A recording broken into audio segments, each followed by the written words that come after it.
L'honorable député de Rivière-du-Nord. Merci, M. le Président.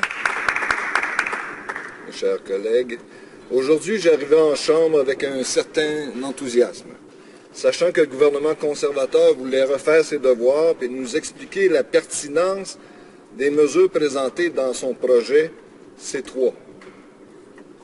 Et à ma grande surprise, il n'y a pas un conservateur qui se lève pour justifier ce projet-là. C'est assez aberrant. Non seulement on bâillonne l'opposition avec des motions pour limiter les débats, mais on se présente même plus au débat. On soumet le projet de loi, puis bon, que l'opposition le débatte, nous, ça ne nous intéresse pas. De toute façon, on fait passer les choses, vos amendements, on n'en a rien à foutre. Alors, c'est encore un petit... une volée de bois vert sur la démocratie canadienne. J'aurais le goût de citer Daniel Boucher un matin, et je cite, « Ma gang de malades, vous êtes donc où? » Hein? Fin de la citation. Le cul sur le bord du Cap-Diamant, les pieds dans l'eau du Saint-Laurent, j'ai jasé un bon bout de temps avec le grand Joe Montferrand. On a parlé de la pluie, du beau temps. Puis Joe Montferrand m'a demandé, « On est-tu prêt? » Je lui ai demandé, « On est-tu prêt à quoi? » Il dit, « Est-ce qu'on est prêt à faire face à un immense déversement dans le fleuve Saint-Laurent? » Et le ministre des Richesses naturelles, lui, dit qu'on est prêt.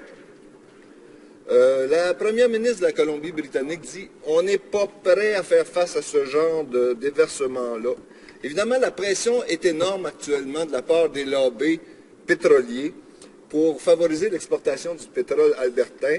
Et un des éléments de cette stratégie-là, c'est de faire transiger le pétrole via des oléoducs vers les terminaux pétroliers du Saint-Laurent pour par la suite prendre le chemin vers les marchés étrangers.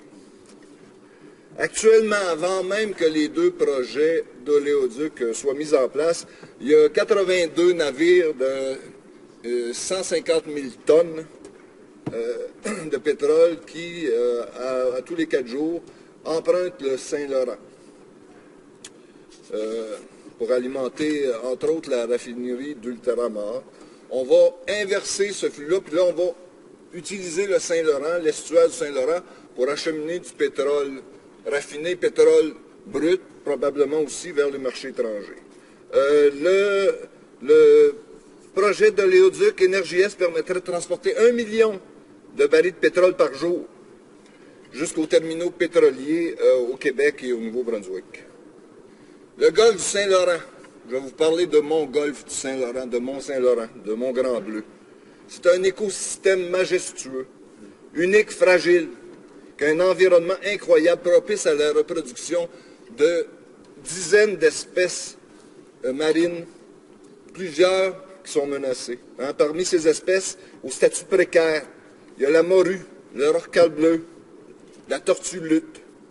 L'écosystème du Golfe joue un rôle fondamental pour la santé des écosystèmes du fleuve et de son estuaire. On compte jusqu'à 350 rivières qui se déversent dans le fleuve Saint-Laurent. Outre sa richesse biologique, le Saint-Laurent se caractérise par une grande richesse géologique. C'est sûr qu'il y a une accumulation sédimentaire qui fait en sorte qu'il y a des sources aussi de pétrole dans le Saint-Laurent. Il y a des gisements d'hydrocarbures. On parle de Old Harry, entre autres. Il y aurait 2 milliards de barils de pétrole là. Toutefois, l'exploitation de ce pétrole-là, comme l'exportation du pétrole albertain via le Saint-Laurent, implique des risques incroyables. Immanquablement, il y aura des déversements petits ou grands. Le Golfe, c'est une mer intérieure. On va comprendre ça. C'est une mer intérieure qui est 6 fois plus petite que le Golfe du Mexique. Évidemment, toutes les simulations de déversement qui se font par ordinateur font en sorte qu'on voit que le pétrole qui serait déversé dans le golfe Saint-Laurent, soit par une rupture d'une plateforme ou par un super pétrolier, un tanker qui creverait ses soutes dans le Saint-Laurent, aura un impact sur les 5 provinces maritimes, un impact incroyable. Le fleuve Saint-Laurent a cette particularité, puis c'est pas unique au monde, mais c'est le plus grand poumon à eau au monde. Hein? Dans le fleuve Saint-Laurent, il y a ce qu'on appelle la renverse des courants. Lors des grandes marées, la renverse des courants fait qu'à la renverse Saint-Roch, le courant est-ouest passe de ouest-est à 10 km/h. Ce qui fait en sorte que tout ce qui est déversé dans le golfe Saint-Laurent prend le chemin du fleuve et s'en va vers les rivières et les différents affluents du fleuve Saint-Laurent. Et la marée monte entre 3 et 4 mètres. Donc, ces pétroles qui seraient déversés dans le golfe Saint-Laurent se retrouveraient non pas simplement dans le golfe Saint-Laurent, dans les provinces maritimes, mais remonteraient le fleuve Saint-Laurent pour aller jusqu'à la rivière Saguenay, à la rivière Matane, la rivière Manicouagan, la rivière des Outardes, qui seraient aussi touchées par un déversement majeur. Sommes-nous prêts à faire face à ce type de déversement-là? On sait que dans le passé, les tankers réussissaient à transporter 1 million de barils de pétrole. Maintenant, les supertankers sont rendus à 2 millions de barils de pétrole. Présentement, on sait évidemment qu'il y a un risque permanent à transporter cette substance-là. Est-ce qu'il y aura d'autres déversements sur nos côtes? C'est à n'en pas douter. Depuis 1970, il y a eu 10 000 déversements à travers le monde. On a eu des très importants. C'est sûr qu'on se souvient, nous, au Canada, Exxon Valdez. Mais en 2010, en Malaisie, dans le détroit de Singapour, il y a eu un déversement de 2 900 000 litres de pétrole. En 2010 encore, un pétrolier qui s'en allait vers le Texas a déversé 1 million de litres de pétrole.